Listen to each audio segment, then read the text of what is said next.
Ketika disidangkan, ya cukup beralasan untuk diambil tindakan, ya kita serahkan kepada Dewan Kehormatan. Ya. Tapi cuma sekali lagi, saya mendorong Dewan Kehormatan mengambil tindakan tegas. Ya. Kalau kira-kira memang ini bisa mencemarkan nama baik profesi, udah jangan ragu-ragu, pecat aja, jangan ragu-ragu.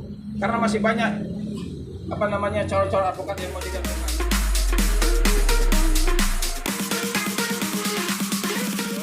Ketika dia menghadapi apapun, dia berhadapan dengan masyarakat, dia ada kode etik. Dia berhadapan dengan sesama advokat, ada kode etiknya. Dia berhadapan dengan polisi, jaksa, hakim, jadi ada kode etik, ada sumpah profesi yang harus dia taati ketika dia berhadapan dengan lawannya. Nah, kami dari Barisan Advokat Bersatu ini memandang bahwa sudah sangat di luar jalur nih apa yang diucapkan, apa yang dia lakukan, ya. Ya bayangkan aja, cobalah. Kemarin itu kan mengatakan Presiden Prabowo kalau perlu ke rumah Agus.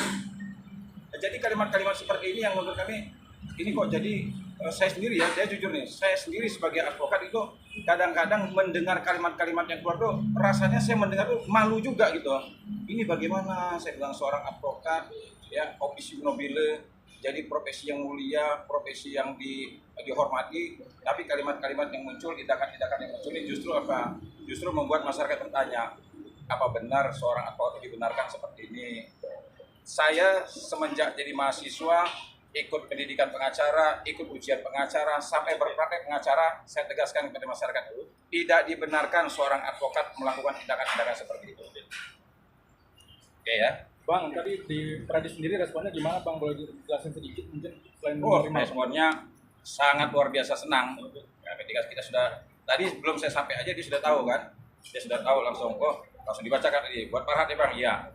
Jadi mereka juga menyambut baik artinya gini, jangan sampai organisasi Pradi ini kan ketua umumnya Pak Ketua Sibuan, ya, bagaimana dia memberikan kita tontonan ketika dia menjadi pengacara yang dituduh melakukan pembunuhan, yang hampir seluruh Indonesia pada saat itu menuduh kliennya sebagai pembunuh.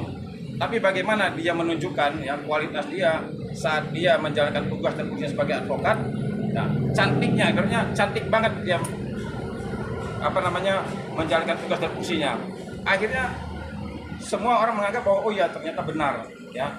Jadi kliennya bukanlah orang yang seperti dituduhkan. Nah inilah. Jadi advokat itu kalau misalnya berpegang teguh pada kode etik dan sumpah profesi, ibarat kita ngelihat orang main bola, ya, main bola itu pinter banget dia. Jadi cantik kita melihatnya. Nah, tapi kalau seandainya kita melihat advokat yang ngomongnya asal keluar, melakukan tindakan-tindakan asal aja, lapor sana, lapor sini, akibatnya seperti ini, ya. Udah banyak nih. Bukan cuma 1-2 advokat, ya, udah banyak nih advokat ini. Ya, jadi saya berharap juga, ya ini juga ada satu lagi nih advokat sebenarnya yang perlu kita bidik juga gitu kan. Cuma kita belum belum memutuskan langkahnya kira-kira mau kita melakukan seperti ini atau bukan. Nah cuma kan gini, perbedaan antara Farhat, ya, dengan advokat lainnya ini ada perbedaan. Kalau Farhat kan sudah bisa dibilang kan jadi public figure juga. Artinya banyak orang ketika dia muncul di media kan banyak mata tertuju pada dia. Nah ini yang harus kita jaga. Jangan sampai advokat yang sudah cukup terkenal, nah justru tidak memberikan contoh yang baik. Penjelasan aja Bang, jadi hari ini hanya Farhat Abbas Bang, ya?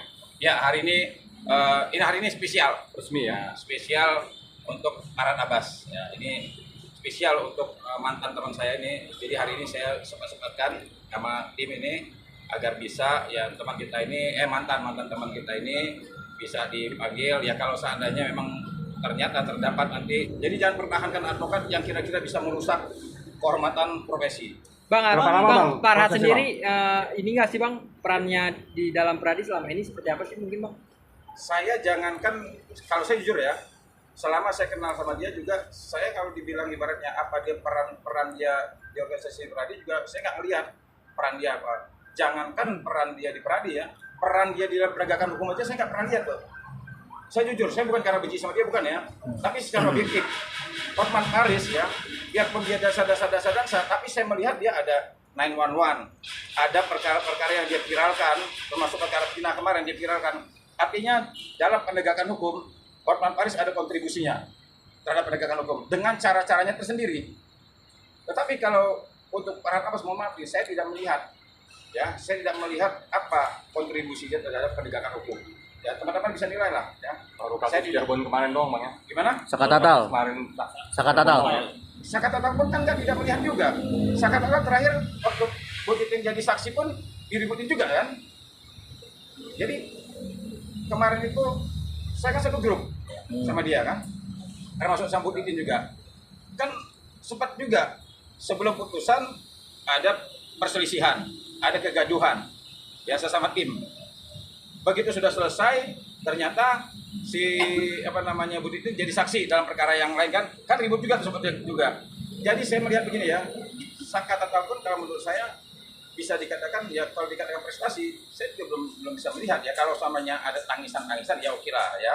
Saya melihat memang pada saat dia di di persidangan dia membela, ya kelihatannya ada tangisan yang cukup ya, artinya menarik perhatian nih.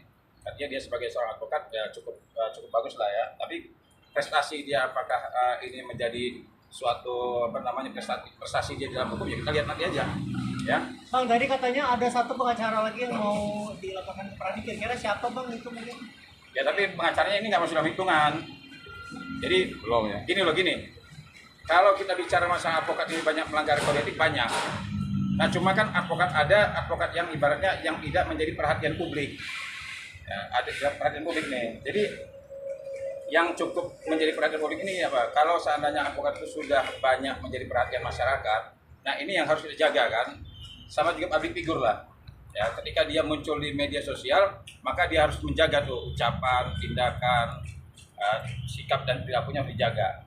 Tapi kalau seandainya advokat-advokat yang biasa-biasa saja gitu kan, tidak menjadi perhatian publik, mata masyarakat tidak tertuju pada dia, ya saya rasa juga ketika dia melakukan pelanggaran terhadap kode etik, ini tidak menimbulkan permasalahan. Saksikan terus Rasis Infotainment. Dan untuk mendapatkan berita terupdate, like, komen, share. Dan jangan lupa nyalakan tombol loncengnya. Tetap di Rasis, rumor artis dan selebritis. Bukan gosip, tapi fakta. Untuk mendapatkan berita terupdate, jangan lupa tekan tombol subscribe, like, comment, and share. Dan jangan lupa juga tekan tombol loncengnya. Saksikan terus Rasis, more artis dan selebritis, Bukan gosip. tapi fakta.